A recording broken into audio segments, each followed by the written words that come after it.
Always having been intrigued by historical geology, with its eras of hundreds of millions of years, I was interested to know to what extent it could be and has been tested by experiment. It was for this reason that some years ago I renewed my studies on the subject, and in particular on the application of the principles of stratigraphy to obtain a relative chronology from superposition of strata.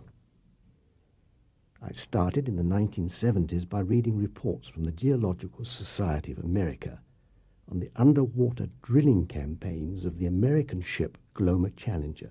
It was from these reports that I learned about the works of the German geologist Johannes Walter, one of the principal founders of sedimentology. Before going further, let's explain some of the terms involved. Stratification is the general term for layering in rocks. A stratum is a single layer of homogeneous or gradational lithology deposited parallel to the original dip of the formation. It is separated from adjacent strata or cross-strata by surfaces of erosion, non-deposition, or abrupt change in character. The term stratum includes bed and lamination, which carry definite thickness connotations. Strata vary in thickness from less than a millimeter for microstrata or laminae to more than a meter. A stratum often shows evidence of sorting of the particles of which it is composed, with the size decreasing from bottom to top of the stratum. The large particles at the bottom grade up to the small ones at the top. The limit surfaces are separations between the fine particles at the top of one strata and the large ones at the bottom of the strata which covers it.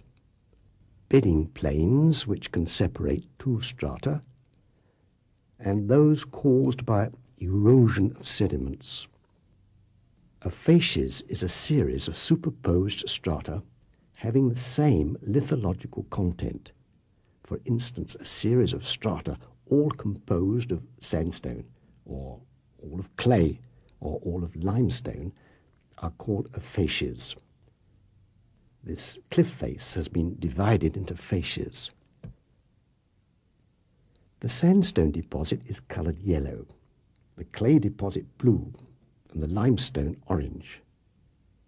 Each deposit is subdivided into strata.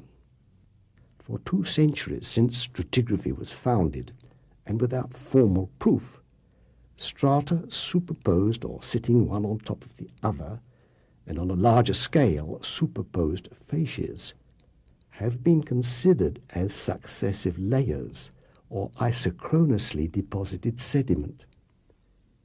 That is to say that the lower one formed first, and then the one above it formed second, and so on.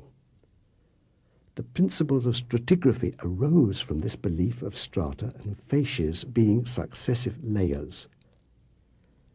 The term principle, as referred to in stratigraphy, is defined by the Oxford Dictionary as a general or inclusive law exemplified in numerous cases. It was in 1669 that Nicholas Steno, a naturalist from Tuscany, defined the principles of stratigraphy in his book entitled Prodromus. These include the principle of superposition, where in a sequence of strata any stratum is younger than the sequence of strata on which it rests, and is older than the strata that rest upon it. At the time when any given stratum was being formed, all the matter resting upon it was fluid, and therefore at the time when the lower stratum was being formed, none of the upper strata existed. Steno, 1669. The principle of initial horizontality says that strata are deposited horizontally and then deformed to various attitudes later. Strata either perpendicular to the horizon or inclined to the horizon were at one time parallel to the horizon. Steno, 1669. the principle of strata continuity says that strata can be assumed to have continued laterally far from where they presently end. Material forming any stratum were continuous over the surface of the earth unless some other solid bodies stood in the way. Steno, 1669. These three principles of stratigraphy provided the basis upon which geologists at the end of the 18th century and the beginning of the 19th established the geological column. They assumed that sediments had deposited horizontally around the world and that the rate of deposition was the same everywhere for each layer. Furthermore, since the days of geologists James Hutton and Charles Lyell, it was assumed that the rate of erosion and sedimentation in the past was the same as today. In consequence, the age of a stratum was estimated from present-day rates of sediment deposition and from the depth of the stratum in the hypothetical column of sedimentary rock.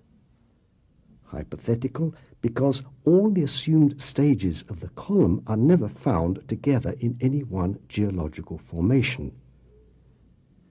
The method used to date the sedimentary rocks from the Cambrian period to the present was, therefore, based upon the principle of superposition. By applying the principle of continuity, the same age could be given to outcrops of what were assumed to be the same facies, whether in South America, South Africa, or Australia.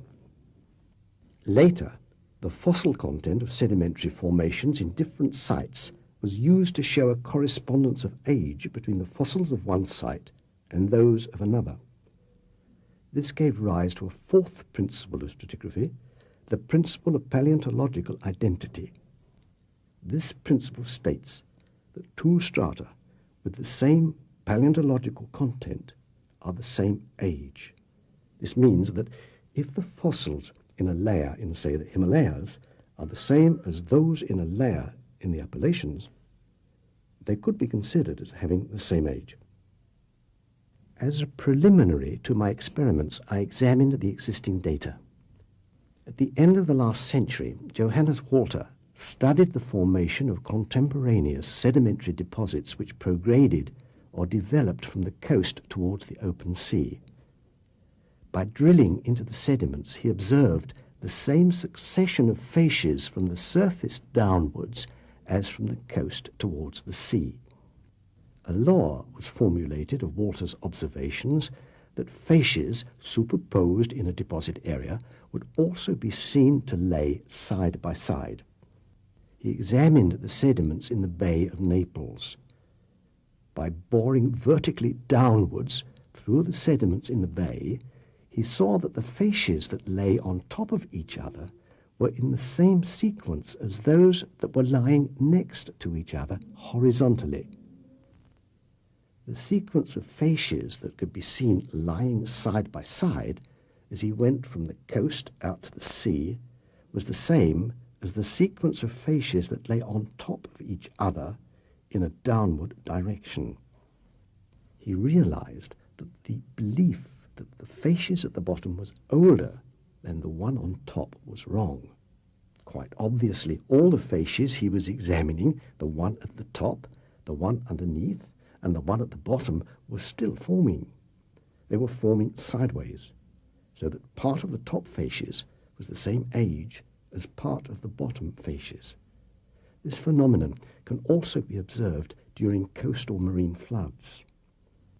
In the 1970s and 80s, several holes bored into the bottom of the Pacific Ocean by the vessel Glomar Challenger produced samples of sediment that showed that Walter's discovery of superposed and juxtaposed facies also applied to deep sea. An example from the Grand Canyon is given later. Walter's observations show that facies in sequences superposed and juxtaposed at the same time do not follow the principles of superposition and continuity. This phenomenon, confirmed and explained later on by our experiments in the laboratory, is shown to be a natural consequence of sedimentary mechanics. In 1970, I received a report from the American geologist Edwin McKee of his 1965 observations of sediments deposited as a result of a river in Colorado overflowing its banks at Bijou Creek due to 48 hours of torrential rain upriver. The stratified deposits, reaching a thickness of 12 feet, exhibited particle sorting and bedding planes. Bedding planes are generally interpreted by classical stratigraphy as the result of interruptions of sedimentation and hardening of the surface of the last formed layer prior to further sedimentation. The rains having lasted 48 hours and the supply of sediment being continuous throughout the period, it was impossible by simple observation to tell whether the strata had formed successively one on top of the other. In any case, 48 hours gave no time for the surface of a strata to harden before subsequent sediment was deposited on top of it. So the partings had to be explained by some other phenomenon than hardening. This led me to do some experiments on stratification. The first were in France with limited material. From a preliminary investigation of the existing geological and sedimentological data, I was surprised to find that there was no experimental explanation of the formation of strata. It had apparently been assumed that strata form in accordance with the principles of stratigraphy mentioned earlier, but there was no experimental data to confirm the assumption. My first objective was, therefore, to test the assumption by experiment. If it was shown to be correct, then the experiment would have provided the necessary proof. If the assumption was proved to be incorrect, then the tool used by geologists for determining the chronology of fossils and rocks would be shown to be of little value. The second objective would therefore be to provide an experimentally tested mechanism for strata building. I started by examining how sedimentary particles deposited in both dry and wet conditions. In both cases, sand particles of differing size poured into a flask produced microstrata or laminae. The microstrata formed from the particles of sand sorting themselves out according to size, with the larger particles at the bottom grading up to the smaller ones at the top. This fact was fundamental because it showed that microstrata or laminae formed from particle sorting irrespective of the speed of sedimentation, and not, as had been assumed by geologists for 2 centuries, by one layer forming first and then the next one forming on top of it. The results were published by the French Academy of Sciences and decided me to continue my experiments, but on much larger scale. Larger scale experiments required the resources of a laboratory with the latest technology in hydraulics. Having read their reports on sedimentology, I got in touch with the Colorado State University in North America. This contact led to an agreement being signed for a series of experiments to be conducted in their modern hydraulics laboratory at Fort Collins. This is a photo taken outside the laboratory of myself with Pierre Julien and his assistant. Pierre Julien is a lecturer in sedimentology at the university and was in charge of the experiments. They took place in large glass-walled tanks called flumes. Water, laden with sediment, was pumped into a flume, and the way it deposited could be observed and filmed from above and through the sides of the tank. Different-sized particles of sand were poured into water circulating in a flume. The movement of the water caused the particles to be sorted according to their size. Some of the fine and coarse particles were slowed down by either the roughness of the base of the flume or the sediments already deposited. They deposited, causing superposed laminae to form in the direction of the current. A reduction in current caused mainly larger particles to deposit on the previous laminae. Both the finer and coarser particles not contacting the laterally forming stratum continued to be transported by the current. An increase in the current velocity, again due to friction, caused laminae similar to the previous ones to form on top of the stratum of large particles. The accumulation of sediment between two instants of time, T1 and T2, produced a deposit. The deposit consisted of a part of the lower laminae, part of the stratum of large particles, and part of the upper laminae. Each subsequent individual deposit from upstream to downstream was therefore younger than the one before it. If it were possible to differentiate these successive lateral deposits, the time needed for a strata to form could be calculated by adding the difference of time between T1 and T2 to the difference between T2 and T3, and so on. Due to the presence of a current, strata were formed vertically and laterally at the same time in the direction of the current. The experimenter had scope for testing a wide range of conditions by inclining the flume to provide a slope and by regulating the speed of water current and the supply of sediment. As the results of the various experiments were analyzed, it became clear that what had been demonstrated with microstrata in a flask held good on a much larger scale and under all the conditions tested. The flume experiments demonstrated the mechanical nature of stratification, whereby particles segregated according to their size when transported by a current of variable speed. Desiccation or drying out of deposits caused bedding partings. Stratification of the deposit under both dry and water conditions formed parallel to the slope of the initial area of deposit, which could exceed 30 degrees. The results were published by the Geological Society of France. The discovery that strata form sideways and vertically at the same time, strata form in the same way as sequences of facies, the chronology of strata is measured laterally and vertically, provides probably the most important data to emerge from any experiment in sedimentology. The equally important disclosure was the fact earlier mentioned. When the basic principles of geology had been devised, they amazingly had not taken hydraulic conditions into account. Of course, one strata will superpose upon another when sedimentary particles suspended in still water eventually deposit. As soon as the water is disturbed, superposition ceases because the particles are transported in the direction of the current and sorted according to their size. The first major question was to what extent, if any, could these laboratory results confirm the principles of stratigraphy. Continued experiments revealed corroborating evidence that what was taking place was the normal results of sedimentary mechanics. This basic fact had not emerged because of the conviction that sedimentary deposits were time-dependent. The principle of superposition, believed to account for all stages of the geological column, supported the concept of very slow deposition over long periods of time. Experiments on sediment transported by water with varying currents challenged this concept and showed the limited application of the superposition principle.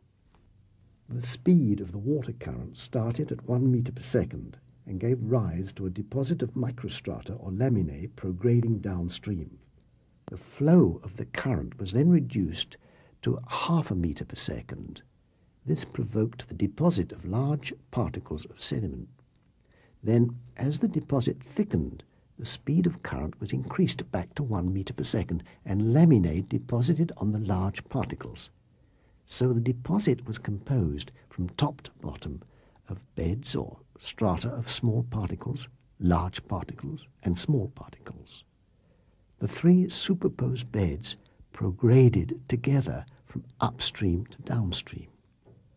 This demonstrated that the beds or strata did not form one at a time as required by the principle of superposition. They formed simultaneously. Nor did any one bed have the same age at any point as required by the principle of continuity, because they formed together and sideways. Each lateral part of a single bed or strata therefore had a different age. But something else was happening. when the velocity of flow was reduced, a second deposit started forming on top of the first, whilst the first was continuing.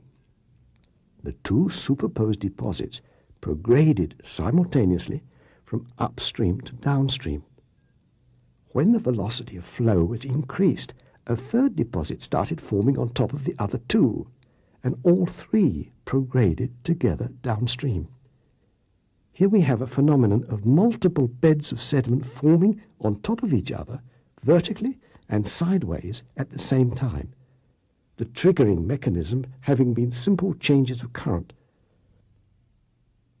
The laboratory experiments showed that where there is a water current, one layer does not deposit upon the other, with each layer being older than the one which covers it. This would therefore appear to be a major exception to the principle of superposition. Many parameters were tested, from very slow to very fast currents. None of them, however, provided an example of the principle in operation. The experimental results, therefore, did not confirm the definition that the principle of superposition is a general or inclusive law exemplified in numerous cases. Could it be that the authors of the principle of superposition had not taken hydraulic conditions into account? This possibility would seem to be confirmed by other experiments which showed that the principle of superposition only applied to very fine sediments depositing in water where there is little or no current. The principle applying in such limited conditions can hardly be considered to be a general or inclusive law applying in numerous cases. The fact that stratification formed parallel to the slope, exceeding an angle of 30 degrees, highlights the inaccuracy of the principle of original horizontality, which states that layers or strata form horizontally. It must be remembered that this principle is used by geologists to interpret past conditions producing the sedimentary rock we see today. Sloping strata suggested to them that movement had taken place, causing originally deposited horizontal strata to be tilted at an angle. The experiments show that sloping strata could simply be the result of sediments depositing on an inclined bed. It was shown in the laboratory that the principle of continuity did not apply to strata forming in a current. The strata formed laterally from upstream to downstream in the direction of the current. They did not superpose successively. Consequently, the stratum created in the laboratory did not have the same age at any point as asserted by the principles of stratigraphy. The stratigraphic principles had been used to obtain age correlations between geological formations separated by distances. This fact indicates that no account had been taken of the effect of local currents in the oceans or seas in which the sediments in these geological formations had been deposited. Strata forming in different parts of the same ocean or in different oceans would be subject to differing hydraulic conditions and could not be considered as continuous. The geological column was conceived on the assumption that the principles of stratigraphy applied as a general law with numerous examples. The laboratory demonstration that the principles of stratification do not apply where there is a current challenges the basis upon which the geological column was formed. As with particles of sediment, organisms get swept along laterally by strong currents and deposited successively in sediments in which they become fossils. When the sediments hardened into rock, the position of the fossils provided no indication of age. Fossil 1, in the upper strata, for instance, was deposited before fossil 2 in the lower strata. Fossil 1 could, therefore, be older than fossil 2 in the lower strata. The second major question was to what extent, if any, could these laboratory results explain geological formations around the world.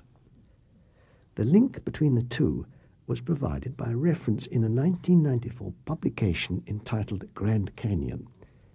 It contained an item contributed by PhD geologist Stephen Austin, which referred to two papers, one by sedimentologist D.M. Rubin published by Sedimentary Geology, on the relation between hydraulic conditions and stratified structures in the Bay of San Francisco, and the other by J. Southard in Sedimentary Petrology, which summarized 39 series of flume experiments on the same relations.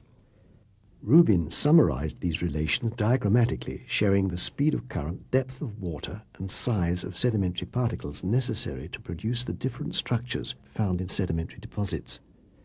Having recognized the same structures in sedimentary rocks as those in Rubin's diagram, Austin applied the relationships shown in the diagram to the Tonto Group in the Grand Canyon.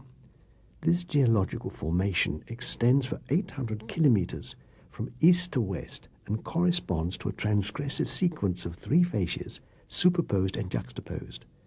The upper facies is limestone, the middle facies clay, and the lower one sandstone. As predicted by Walter's law, the same sequence of facies is found side by side. By means of Rubin's diagram, Austin determined the hydraulic conditions that would have existed when the sediments giving rise to the rock facies of the Tonto Group were deposited. These conditions were principally the velocities of current in the transgression, which caused the water to rise more than 2,000 meters above today's ocean level. The maximum velocity corresponded to the initial erosion of the subjacent rocks by the invading marine waters. The velocity was greater than 2 meters per second. Just a few days, therefore, would have been necessary for the ocean invasion to submerge the entire 800 kilometers. The velocities of currents would have decreased as the transgression reached its peak and before the waters started to subside. It should be noted that the current velocities needed to build the Tonto Group and to transport the sediments correspond to those recorded in the flume experiments.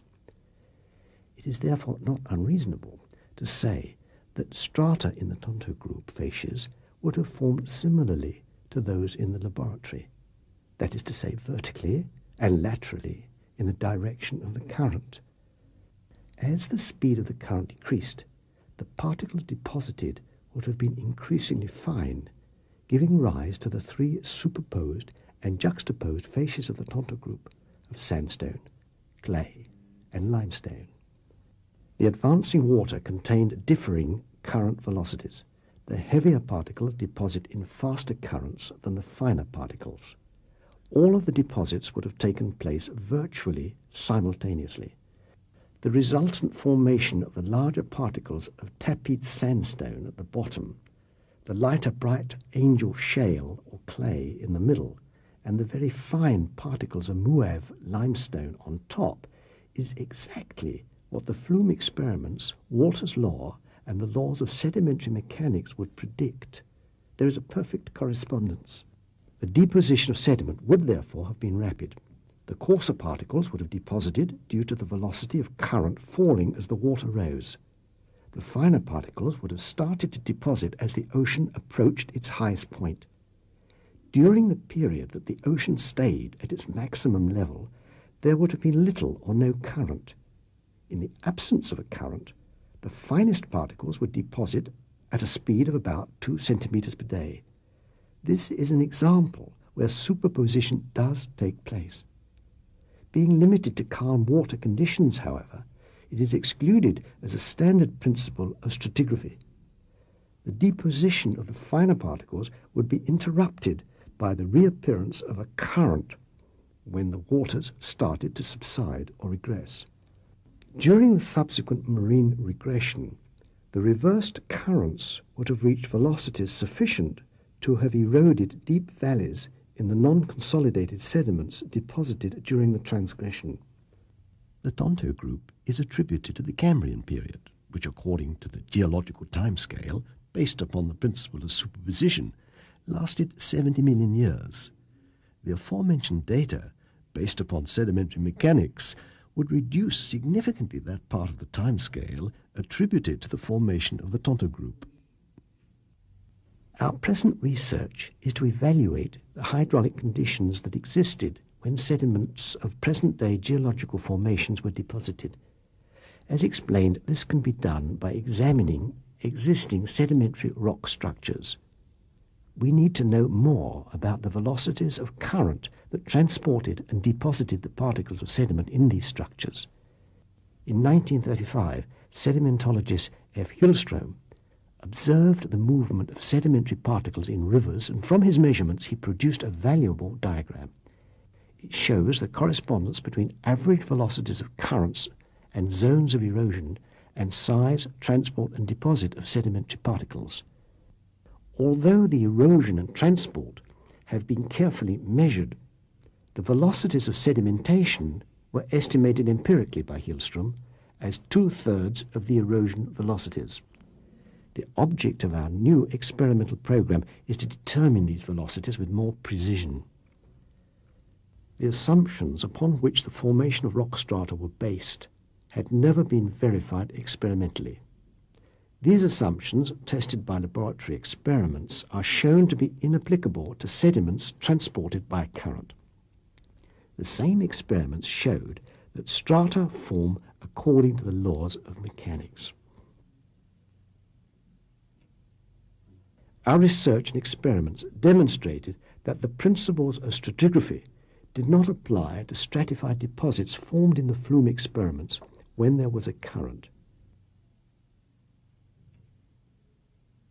Our experiments confirmed and explained on the scale of strata what Johannes Walter had observed on the scale of facies. They showed that the principles of superposition and continuity did not apply in either case. Neither facies nor strata in sequences succeeded each other chronologically. They were deposited simultaneously according to sequence stratigraphy.